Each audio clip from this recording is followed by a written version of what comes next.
कभी सोचा है कि जो लोग हमारे भविष्य के इंजीनियर, डॉक्टर और लीडर्स तैयार कर रहे हैं, वो खुद कैसा महसूस करते हैं? आज हम भारत के प्राइवेट कॉलेजों के अंदर छिपे एक ऐसे संकट की बात करेंगे जिसके बारे में ज्यादा चर्चा नहीं होती, लेकिन ये मुद्दा हमारी पूरी शिक्षा व्यवस्था की नींव को हिला सकता है। घर से दफ्तर, दफ्तर से घर, ये लाइनें कॉर्पोरेट मजदूर एंथम की हैं और ये उस थकान भरी कॉर्पोरेट जिंदगी को दिखाती हैं जिसमें मेहनत तो बहुत है पर शायद उतनी सराहना नहीं। लेकिन जरा सोचिए, अगर ये ऑफिस का कोई क्यूबिकल नहीं बल्कि एक यूनिवर्सिटी का क्लासरूम हो और जिन लोगों पर हम अपनी अगली पीढ़ी को बनाने का भरोसा करते हैं वो खुद को कॉर्पोरेट मजदूर की तरह देखने लगे, तब क्या होगा? तो चलिए इन दीवारों के पीछे की सच्चाई को देखते हैं। हमारा पहला हिस्सा हमें सीधे उन लोगों के अनुभवों तक ले जाता है जो ये सब रोज जी रहे हैं। वो इसे कहते हैं फैकल्टी की जेल, एक ऐसा नाम जो उनकी रोज की हकीकत के बारे में बहुत कुछ बता देता है। ये शब्द सीधे एक change.org की याचिका से हैं। वो ओरिजिनल डॉक्यूमेंट्स जमा कर लेते हैं ताकि कोई दूसरी जगह न जा सके और उन्हें जेल जैसा महसूस हो। ये बात साफ करती है कि ये सिर्फ एक नौकरी नहीं है, ये एक तरह का बंधन है। और ऐसा महसूस करने वाले वो अकेले नहीं हैं। देश भर के टीचर्स ऑनलाइन फोरम पर ऐसी ही कहानियां बताते हैं। एक ने तो अपने काम करने की जगह को बहुत जहरीला बताया और कहा कि वहां एक एकेडमिक इंस्टीट्यूट जैसा कुछ महसूस ही नहीं होता। ये एक ऐसे सिस्टम की तरफ इशारा करता है जो शायद असली पढ़ाई से ज्यादा दिखावे को तवज्जो देता है। तो इस माहौल में काम करने के लिए मिलता कितना है? एक याचिका के मुताबिक एक हाईली क्वालिफाइड फैकल्टी को महीने के सिर्फ 20,000 से 35,000 रुपए मिलते हैं। ये रकम अक्सर एक सरकारी चपरासी की सैलरी से भी कम है। ये जो पावर का असंतुलन है वो कॉन्ट्रैक्ट्स में भी साफ दिखता है। अगर एक टीचर को नौकरी छोड़नी है तो उन्हें 3 महीने का नोटिस देना होगा या फिर 3 महीने की सैलरी भरनी होगी, लेकिन इंस्टीट्यूट उन्हें सिर्फ 1 महीने के नोटिस पर निकाल सकता है। ये तो साफ साफ एक तरफा नियम है ना? शोषण के तरीके भी कई हैं। असली डिग्री सर्टिफिकेट जब्त कर लेना, 1 महीने की सैलरी सिक्योरिटी मनी के नाम पर काट लेना जो अक्सर वापस ही नहीं मिलती, और टीचर्स पर इतना क्लरिकल काम डाल देना कि रिसर्च का टाइम ही ना मिले। परमानेंट करते नहीं, हमेशा प्रोबेशन पर रखते हैं और एक एक टीचर पर 70 से 100 स्टूडेंट्स का बोझ। ये पूरा सिस्टम ही ऐसा लगता है मानो टीचर्स को थकाने और उनकी वैल्यू कम करने के लिए बनाया गया हो।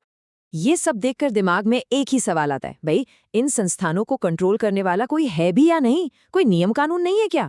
तो चलिए अपने दूसरे हिस्से में यही समझते हैं, रूल्स विदाउट रूलर्स।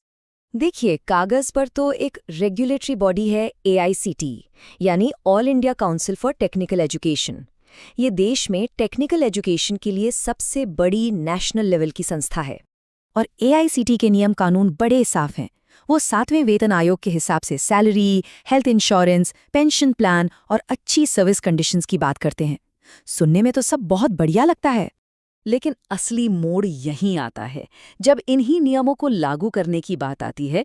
तो AICTE कथित तौर पर ये कहता है कि उसके पास टेक्निकल संस्थानों के रोजमर्रा के कामों में दखल देने का अधिकार नहीं है। मतलब नियम तो हैं पर उन्हें लागू करवाने वाला कोई नहीं, एक ऐसा पहरेदार जिसके पास कोई ताकत ही ना हो।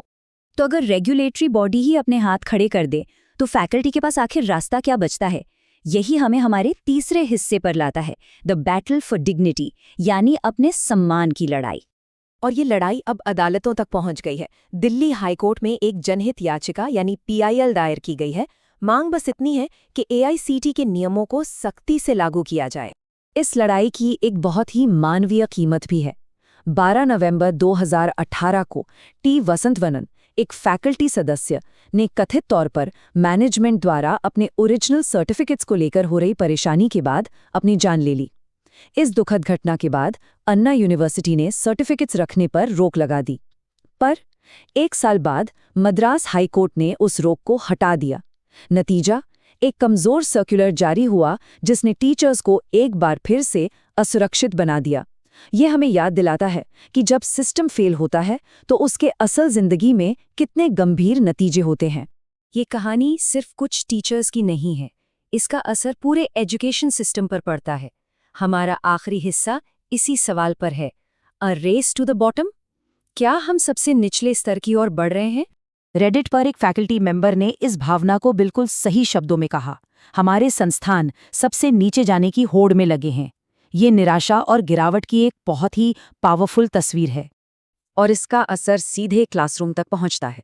एक जनहित याचिका में ये तर्क दिया गया है कि रोजगार के अयोग्य छात्र सीधे तौर पर हतोत्साहित प्रोफेसरों का ही नतीजा हैं। बात तो सीधी है, अगर सिखाने वाले ही हिम्मत हार चुके होंगे तो सीखने वालों को क्या मिलेगा? तो आखिर में ये सवाल बचता है, अगर हमारे टीचर्स का मूल्यांकन कम किया जाता है और उनके साथ कॉर्पोरेट गुलामों जैसा बर्ताव होता है, तो इसकी असली कीमत हमारे छात्रों और हमारे देश के भविष्य को क्या चुकानी पड़ रही है? इस पर सोचना बहुत जरूरी है।